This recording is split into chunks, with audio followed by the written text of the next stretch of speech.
এই সৎসঙ্গে যোগ ଦେଇଛେ ନିୟତ ଭାବରେ ଚାଲିଛି।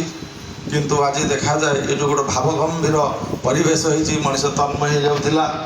ମୁଁ ଗୋଟେ କଥା ଭାବୁଥିଲି ଯେ ଯଜ୍ଞ ହେଇଗଲା ପରେ ବାପା ପିଲାମାନେ ଯେଭଳି ବାପା ମନ ଉଛୁଳି ଉଠେ, ଆନନ୍ଦ ଉଠେ, ସେଇଭଳି କତିପୟ ଭକ୍ତମାନଙ୍କ ମଧ୍ୟରେ ମଧ୍ୟ ଆଜି ଏ ଯେଉଁ ଭାବଗମ୍ଭୀର ପରିବେଶ ହେଇଛି, ମନ ତନ୍ମୟ ହେଇ ଉଠୁଛି।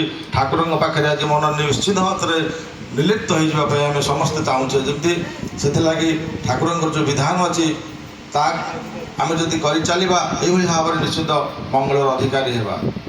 ଇହ ଜନ୍ମେ ଠାକୁରଙ୍କର ଯେଉଁ କଥା ଅଛି, ଇହ ଜନ୍ମେ ଯେଉଁ କରିବୁ ଯାହା, ଇହ ଜନ୍ମେ ତୁ କରିବୁ ଯାହା କର୍ମର ନୀତି, ସେଇ ଫଳ ନେଇଯିବ ତୋତେ ପରଲୋକରେ ଗତି। ଆମେ ଯାହା ଯାହା କରିବା ତାକୁ ଆଗକୁ ଆଗକୁ ନେଇଯିବ। ମଣିଷ ଜନ୍ମ ହେଇଛି, ମରିବାଟା ଧ୍ରୁବ ସତ୍ୟ। ଯେତେ ଯେତେ ଭଗବାନ ଆସିଥିଲେ, ତତେ ସତ୍ୟ ଯୁଗରେ ଆସିଥିଲେ, ବାମନ ରୂପ ଆସିଥିଲେ, ଥିଲେ ଏଠି ରାକ୍ଷସ ବଳିକି ବିନାଶ କଲେ, ବାମନ ମଧ୍ୟ ସେଠି ଧରାକୁ ରକ୍ଷା କଲେ।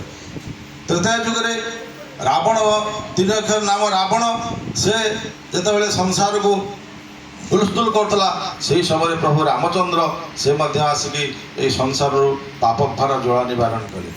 ଦ୍ୱାପର ଯୁଗରେ କଂସ, ସେ ମଧ୍ୟ ସେଇଭଳି ଭାବରେ ଶାସନ, ମାନେ ଏଭଳି ଭାବରେ କୁଶାସନ କରୁଥିଲା, ପ୍ରଜାମାନଙ୍କୁ ଏତେ ନିର୍ଯାତିତ କରୁଥିଲା। ଆମେ ସମସ୍ତେ ଶୁଣିଛେ, ଯଦି ମାନେ ପଢ଼ିକି ତ ଶୁଣିଛେ, ଟିଭିରେ ଆମେ ସମସ୍ତେ ଦେଖିଲେ ଯାହା, ସେଗୁଡ଼ାକ ଆମ ପାଖରେ ସେଟା ଆଖିରେ ଝଲସି ଉଠିଲା। ଏବଂ ସେହି କଂସକୁ ନିବାଦ କରିବା ପାଇଁ ଆସିଲେ ଭଗବାନ ଶ୍ରୀକୃଷ୍ଣ। ଆଉ ଏହି ଯୁଗରେ ବାର ଆସୁଛନ୍ତି, ଅବତାର ଗ୍ରହଣ କରିଛନ୍ତି ଭଗବାନ। କେଉଁଠି ଘୋଡ଼ାଶାଳରେ, କେଉଁଠି ଦୁଃଖୀ ଦରିଦ୍ର ଘରେ ଆସିଛନ୍ତି ଘୋଡ଼ାଶାଳରେ, ଏବଂ ଆସିଛନ୍ତି ଜଣେ ସିଦ୍ଧ ସାଧକ ହିସାବରେ ବ୍ରାହ୍ମଣ ଘରେ ଆସିଛନ୍ତି, ଯେଉଁ ଦକ୍ଷିଣେଶ୍ୱରରେ ଆସିଥିଲେ। ଏବଂ ସର୍ବଶେଷରେ ଦେଖାଗଲା 7-8 ଥର ଆସିଲା ପରେ ମଧ୍ୟ ଏ କଳିହତ ମଣିଷ କିଛି ସୁଧୁରିଲାନି। ଶେଷରେ ସର୍ବଶେଷରେ ଶ୍ରୀ ଶ୍ରୀ ଠାକୁର ଅନୁକୂଳ ଚନ୍ଦ୍ର ଆସିଲେ ଅନୁକୂଳ ଚନ୍ଦ୍ର ହେଇ ଗୋଟିଏ ଅକ୍ଷର, ଗୋଟିଏ ନାମରେ ରାକ୍ଷସ ହେଉଛି ଅହଂ, ମୁଁ। এই ଅହଂକୁ ବିନାଶ କରିବା ପାଇଁ ସେ ଆସିଛନ୍ତି। ତେଣୁ ତାଙ୍କୁ ଧରିଲେ କ'ଣ ହୁଏ ନା ନିଶ୍ଚିନ୍ତ ମାତ୍ରାରେ ମୁକ୍ତି ପାଇବ। ଏବଂ ମୁଁ କହିବାର ଉଦ୍ଦେଶ୍ୟ ହେଉଛି, ଏ ଯେଉଁ ଲକ୍ଷ୍ମୀଧର ସତ୍ସଙ୍ଗ ପ୍ରଦାନ କରିଛନ୍ତି, ସେ ମୋତେ ମନେ ମନୋଯୋଗ କରୁଥିଲେ। ଠାକୁର କହୁଛନ୍ତି, ତୁଇ ଯଦି ଠିକ୍ ଯଦନ ଇଷ୍ଟପତି ସ୍ୱସ୍ଥ ସଦାଚାର ପାଳନ କରୁଥାଉ, ସଦ୍ଗୁରୁଙ୍କର ଶରଣାପନ୍ନ ହେଇଥାଉ, ସତନାମ ମନନ କରୁଥାଉ, ତାହେଲେ ତୋର ବିଗତ 7 ଜନ୍ମ, ଆଗାମୀ 7 ଜନ୍ମ ତୋର 14 ପୁରୁଷ ଉଦ୍ଧାର ହେଇକି ଯିବେ। ଏ କଥା କେବଳ ସେ ହିଁ ଗ୍ୟାରେଣ୍ଟି ଦେଇଥାନ୍ତି, ଆଉ କେହି ଗ୍ୟାରେଣ୍ଟି ଦେଇନଥାନ୍ତି।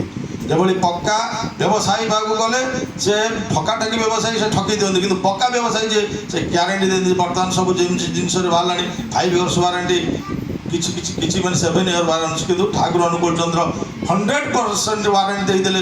ସିଏ ହେଉଛନ୍ତି ଜଣେ ସଚୋଟ, ସେ ଆସିଛନ୍ତି ଏ ବିବର୍ତ୍ତନ ପୁରୁଷ ଆମକୁ ଆଜି ଉଦ୍ଧାର କରି ନେବା ପାଇଁ। ତେଣୁ ଆମେ ଯଦି ତାଙ୍କ ସହିତ ଯୁକ୍ତ ହେବା ତାହେଲେ ଉଦ୍ଧାର ହେବା, ଯଦି ଯୁକ୍ତ ନ ହେବା ତାହେଲେ ଆମେ ପଛେଇ ଯିବା। ଅନ୍ଧକାରକୁ ଯଦି ଆଲୋକକୁ ଯଦି ଆମେ ପଛ କରିବା, ଅନ୍ଧକାର ଏଇ ଅନ୍ଧକାର।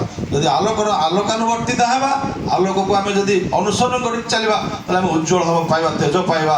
ଏବଂ ସେଇ ତେଜରେ ତେଜିଆନ ହେଇକି ଆମେ କ'ଣ କରିବା, ଆମେ ମଧ୍ୟ ଆଲୋକ ପ୍ରଦାନ କରି ସମସ୍ତଙ୍କୁ ଆଲୋକିତ କରିବା। ଠାକୁର କହୁଛନ୍ତି, ମୁଁ ଆସିନି କିଛି ମିରାକେଲ ନେଇଯାଉନି, ମୁଁ ଆସିଛି ତୁମ ଭିତରେ ଥିବା ସେଇ ଦେବଭାବଟା ସୁପ୍ତ ଦେବଭାବକୁ ଜାଗ୍ରତ କରିବା ପାଇଁ ମୋର ଏଇ ଆବିର୍ଭାବ, ଏଇ ମୋର ଅଭିନବ ପରିକଳ୍ପନା। এই ସଂସାର ଭିତରେ ତୁମେ ବାପା ମା ଛୁଆ ପିଲା ପଡ଼ୋଶୀ ସମସ୍ତଙ୍କୁ ନେଇ, ତମ ପରିବାରକୁ ନେଇ ତୁମେ ଯଦି ଧର୍ମ ପରିପାଳନ କରିବ, ତୁମେ ସମସ୍ତ ମଙ୍ଗଳର ଅଧିକାରୀ ହେବ। ଆଉ ଆମେ ତ ସମସ୍ତେ এই ସଂସାର ଭିତରେ ଏଭଳି ବାନ୍ଧି ହେଇଛେ, ପ୍ରତ୍ୟେକ କାହାକୁ ଯଦି କହିବା ସନ୍ଧ୍ୟା ମୋର ସମୟ ନାହିଁ, ବହୁତ ସମୟ ଆମେ ବିତେଇ ଦେଲେ, ସମସ୍ତଙ୍କୁ ଏବେ ବିତେଇ ଦେଲେ। ଦେଖିବା ଯଦି ହରଣ କରିବା ହେଲେ ଶେଷ କହୁଛି ଶୂନ।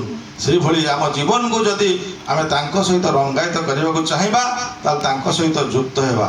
ଯେମିତି ଗୋଟିଏ ଶୂନର ବାଁ ପଟେ 1 ଲେଖିଲେ ସେ ସଂଖ୍ୟା ବଢ଼ି ଯାଏ, ଆଉ 1ର ଡାହାଣ ପଟେ ଯଦି 0 ଦେବ 10 100 1000 ଏଭଳି ଭାବରେ ଅୟୁତ ଲକ୍ଷ୍ୟ ହେଇଯିବ।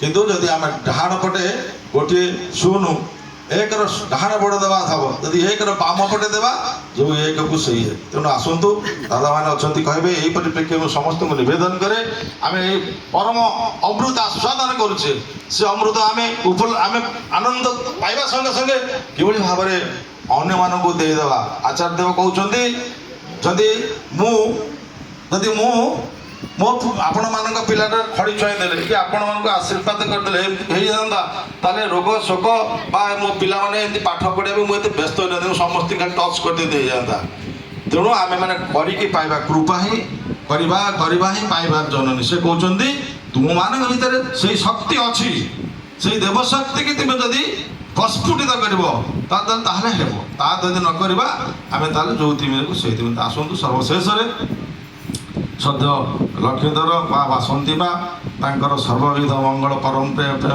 ପରମ ପ୍ରେମମୟ ଶ୍ରୀ ଶ୍ରୀ ଠାକୁରଙ୍କ ନିକଟରେ ନିବେଦନ କରିବା ସହିତ ଆପଣମାନେ ସମସ୍ତଙ୍କର ସର୍ବବିଧ ମଙ୍ଗଳ ଦୟାଳଙ୍କ ଚରଣରେ ନିବେଦନ କରେ ଜୟ ଗୁରୁ।